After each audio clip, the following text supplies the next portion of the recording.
Para nós não interessa mais um trabalho feito em ambiente segregado, ambiente não inclusivo, ambiente inacessível, e para nós não interessa isso. O que te brilha os olhos? O que te deixa feliz? O que te deixa satisfeito?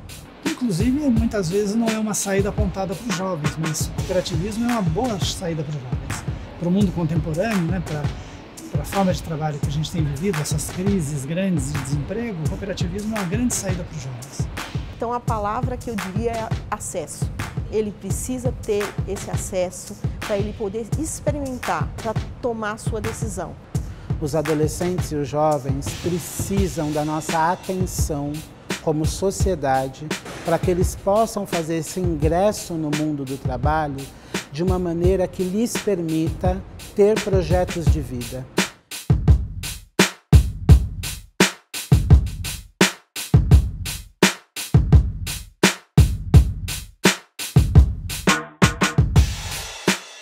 O trabalho é tudo que te engrandece, tudo que traz alguma coisa para você, né?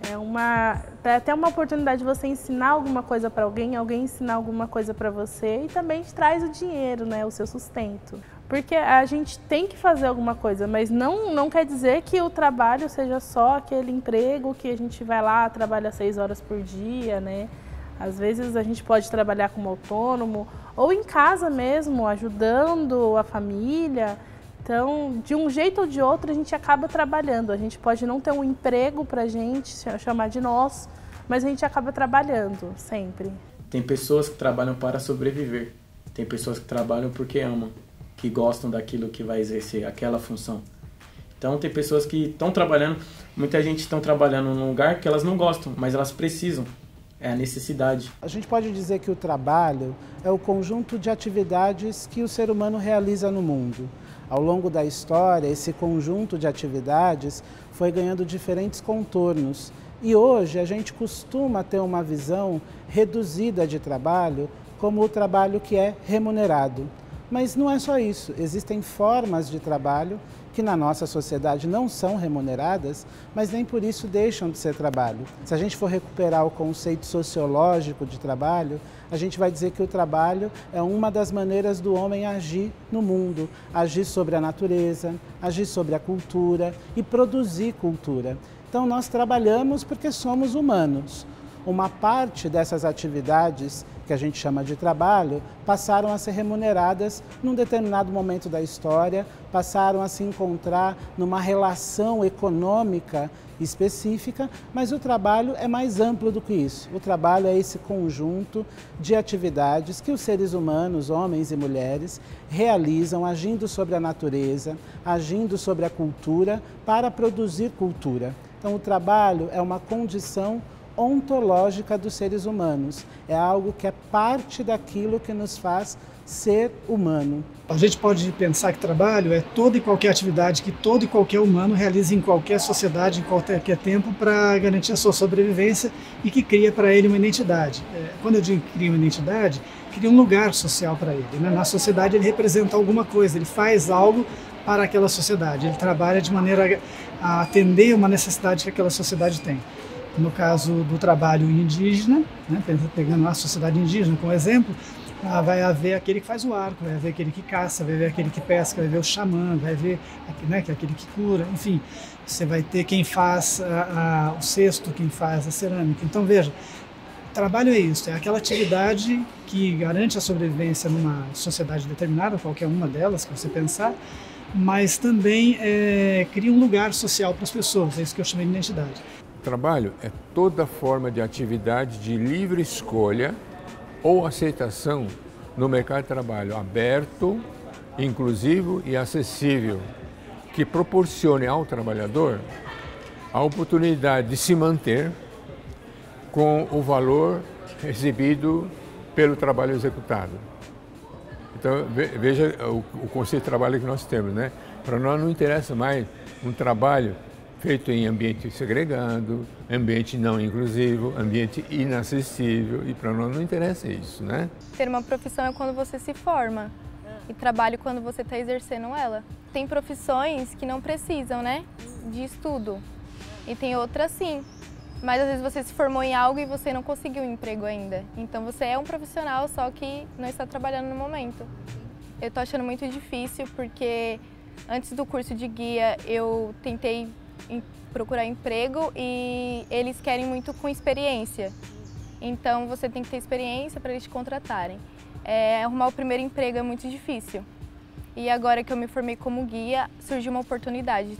Bom, a escolha profissional é um pouco difícil porque depois que a gente termina o ensino médio, é muita pressão para a gente decidir o que a gente quer fazer, mas eu acredito que com 17 anos a gente não consegue. Não é todo mundo que consegue saber já o que quer fazer, então isso leva um tempo. Assim como demorou para mim 3 anos para eu decidir o que eu queria fazer. Hoje eu trabalho para ter uma qualidade de vida melhor para mim e para os meus familiares, os meus filhos. Então hoje eu trabalho para poder proporcionar isso para eles, para minha família em si. Ter uma estabilidade financeira, dar o melhor para os meus filhos. Então esse é o objetivo, o trabalho para mim é isso. O trabalhar para quê é bem interessante, né? Porque a primeira ideia que a gente tem quando fala em trabalhar para quê é ganhar dinheiro. Porque o referencial da gente é essa sociedade que a gente vive, a sociedade industrial, salarial, do emprego. Então eu tenho um emprego porque eu preciso ganhar dinheiro. A segunda resposta é eu ganho dinheiro para poder obter bens que eu quero, né? Desde bens de primeira necessidade, como alimento, garantir a minha moradia, como também outras coisas, celulares, roupas, etc, etc. Mas então é curioso que trabalhar para quê parece que é para a gente adquirir bens, né? Então os bens que são necessários para a minha vida.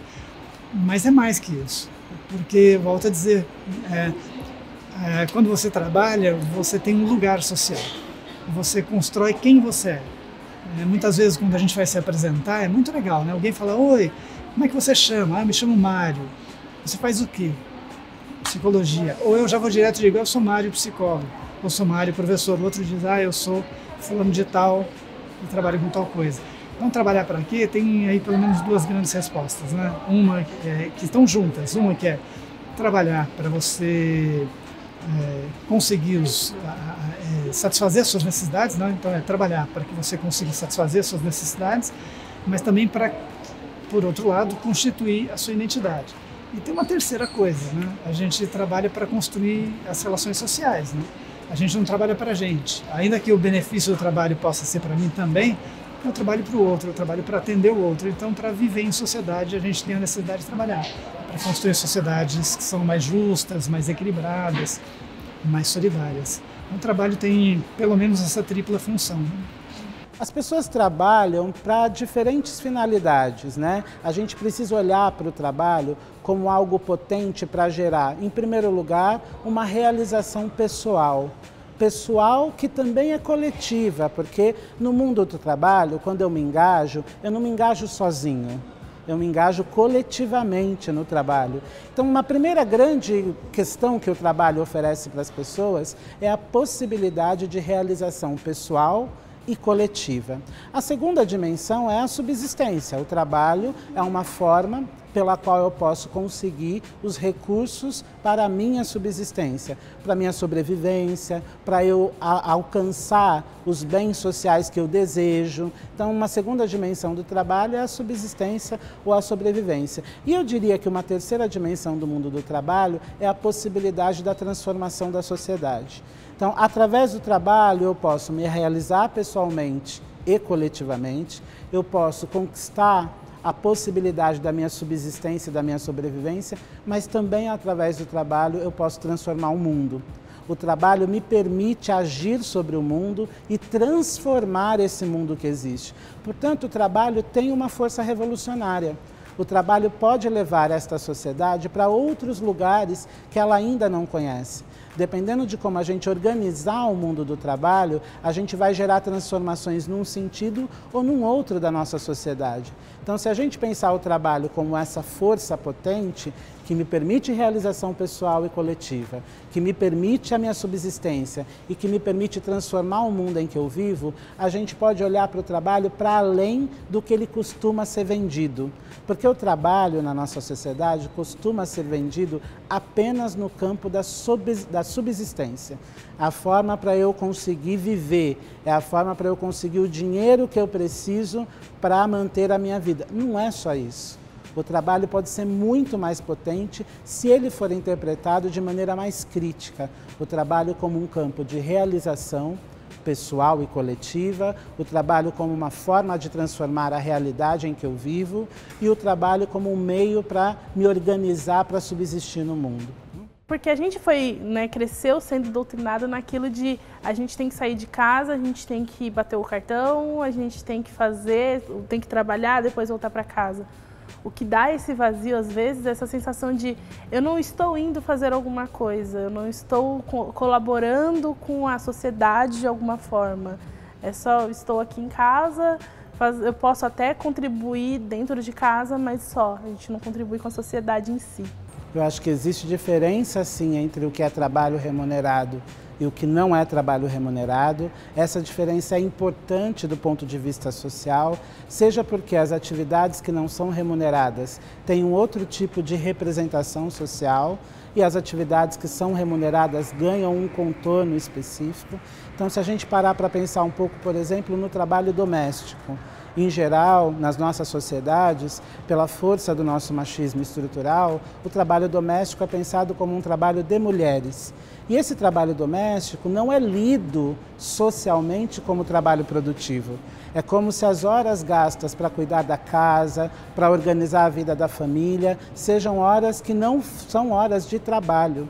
Então, existem atividades na sociedade contemporânea que, mesmo despendendo a energia, o tempo, a dedicação das pessoas, não são lidas como trabalho. São lidas como atividades que não fazem parte desse universo do trabalho. A gente também pode pensar em formas de trabalho que não estão instaladas dentro de circuitos econômicos, como a gente conhece hoje. Se a gente pensar a relação do homem com a natureza em sociedades tradicionais, comunidades quilombolas, comunidades indígenas, esse modo de organizar o trabalho na relação com a natureza é distinto do modo de organizar o trabalho que a gente conhece na sociedade capitalista convencional.